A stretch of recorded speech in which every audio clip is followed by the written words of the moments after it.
इमरान साहब, शहबाज शरीफ साहब क्यों जा रहे हैं और क्या ख्याल है, वापस आ जाएंगे? बिस्मिल्लाहिर्रहमानिर्रहीम। देखें जी, शहबाज शरीफ 100% वापस आएंगे। अच्छा, हाँ जी, वो बड़ी कैलकुलेटेड मूव कर रहे हैं शहबाज शरीफ।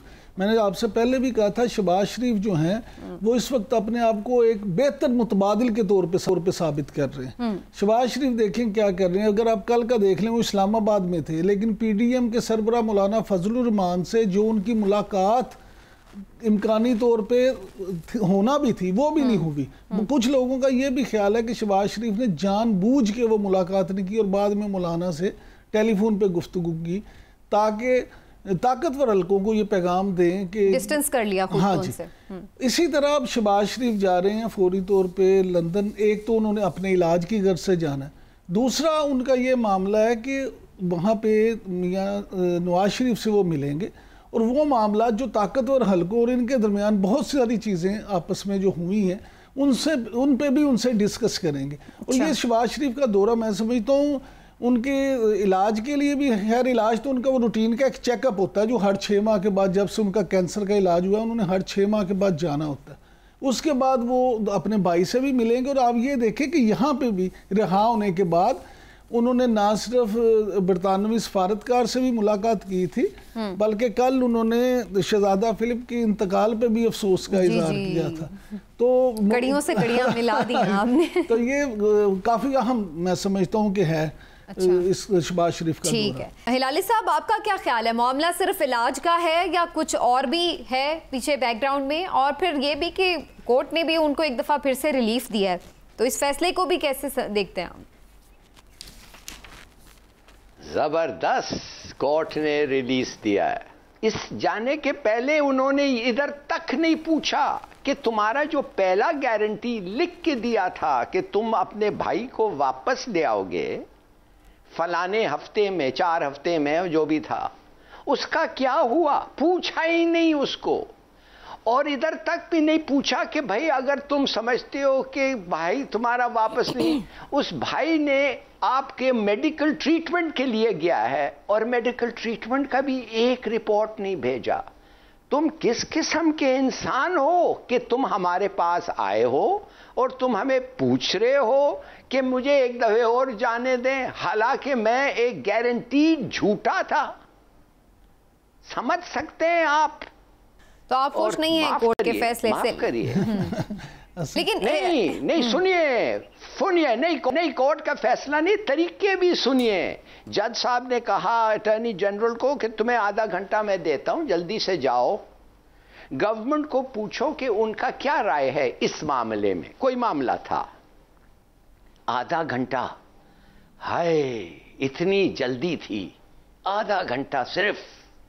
मगर 3000 बेवाओं को और 900 पेंशनर्स को, जिनको 42 मंथ्स, 4 साल, नियरली 4 साल के लिए पेंशन नहीं मिला है, और उस जजमेंट जो उनके हक में हुआ था उसका स्टे ऑर्डर भी नहीं मिला है, उसके बारे में तो इनको ख्याल ही नहीं है, सोचते ही नहीं है। मरो तुम।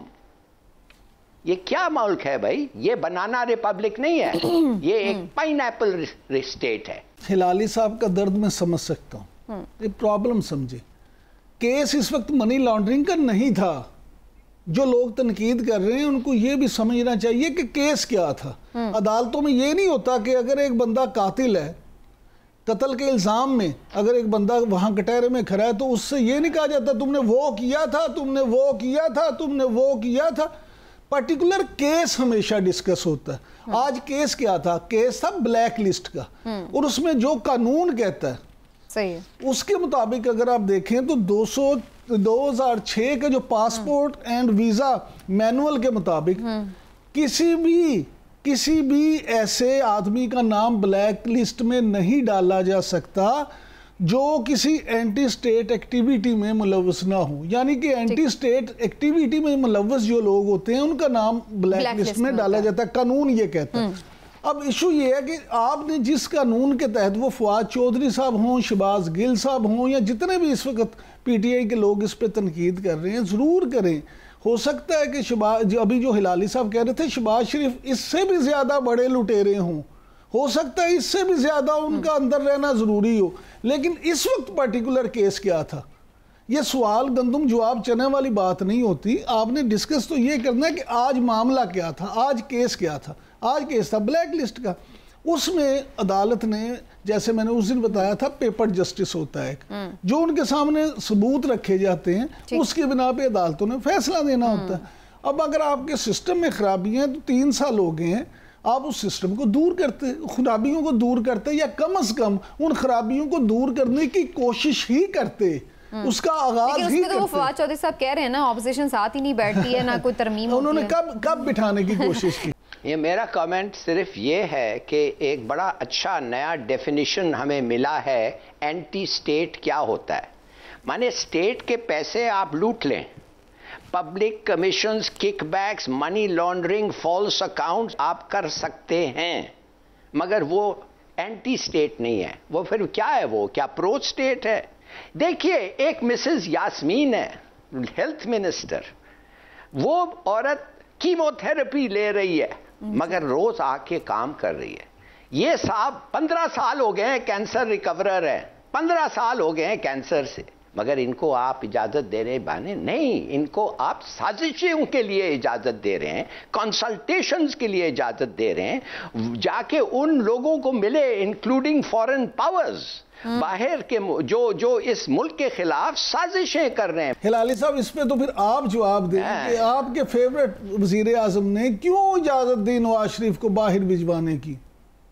वजीर आजम की इजाजत से जब कानून की बात आती है, नहीं, जब कानून की बात आती है कोई फेवरेट्स नहीं होते हैं। याकूब इमरान साहब, आप बड़े अच्छे आदमी हैं, मगर आप भी, अगर आपने मेरे सामने लूटने लग गए तो मैं भी नहीं छोड़, आप मुझे छोड़ेंगे ना मैं आपको छोड़ूंगा, ठीक है क्या?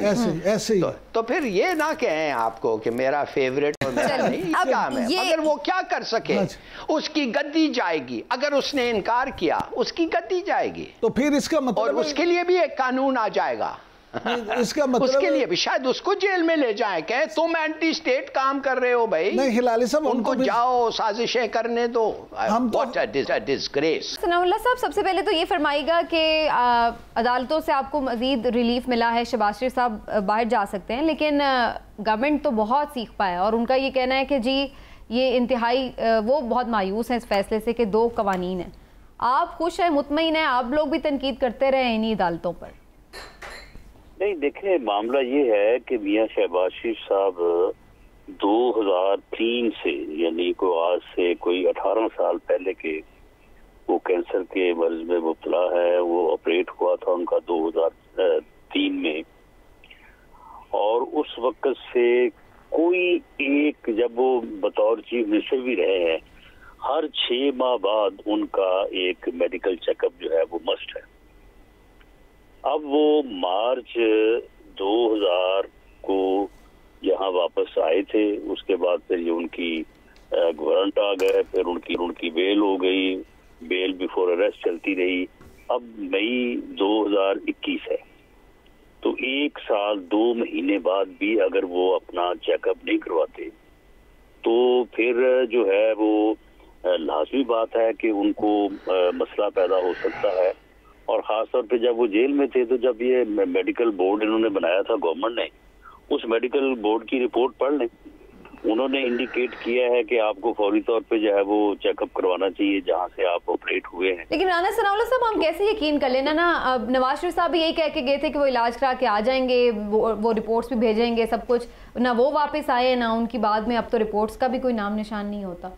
नहीं, उनकी रिपोर्ट जो है वो बाकायदा रेगुलरली जमा होती है अदालत में। आज भी वहाँ पे ये बात हुई है और अदालत के सामने गवर्नमेंट ने या गवर्नमेंट के वकील ने खुद तस्लीम किया है कि जो उनकी रिपोर्ट जो है वो जमा होती हैं, और वो जिस ऑपरेशन के लिए गए थे वो अभी तक जो है वो ऑपरेट हुआ नहीं है। लेकिन मामला ये है कि मियां शहबाज शरीफ साहब तो 2 मरतबा इससे पहले गए हैं, जमानत केसेस होने के बाद, रेफरेंसेस दायर होने के बाद, और दोनों मरतबा जो है वो वापस आए हैं। अच्छा राना साहब, आज मियां साहब की जमानत पे फवाद चौधरी साहब कहते हैं जी ये कानून के साथ एक मजाक है। आप खुद भी क्योंकि माहिर कानून है, शहबाज गिल साहब ने भी कोई ऐसी गुफ्तगू की है, तो आप क्या इस पे रद्द-ए-अमल देंगे? नहीं, देखें, ये इन लोगों को जो है वो, अब ठीक है, इनको मायूसी हो रही है क्योंकि झूठ की हड्डियां जो उन्होंने चढ़ाई हुई थी वो अब जो है वो बीच चौराहे जो है फट गई है। ये एहतसाब जो घटिया तरीन इंतकाम इन्होंने रवा रखा है 2.5-3 साल से, वो अब वो आगे नहीं चल पा रहा। तो अब इनको तो मायूसी होगी। अब ये तो कानून वही समझते हैं ना कि इनके कहने पे जो अब बशीर मेमन ने जो स्टोरी पेश की है उसके बाद तो इनको शर्म करनी चाहिए, बल्कि डूब मरना चाहिए इनको।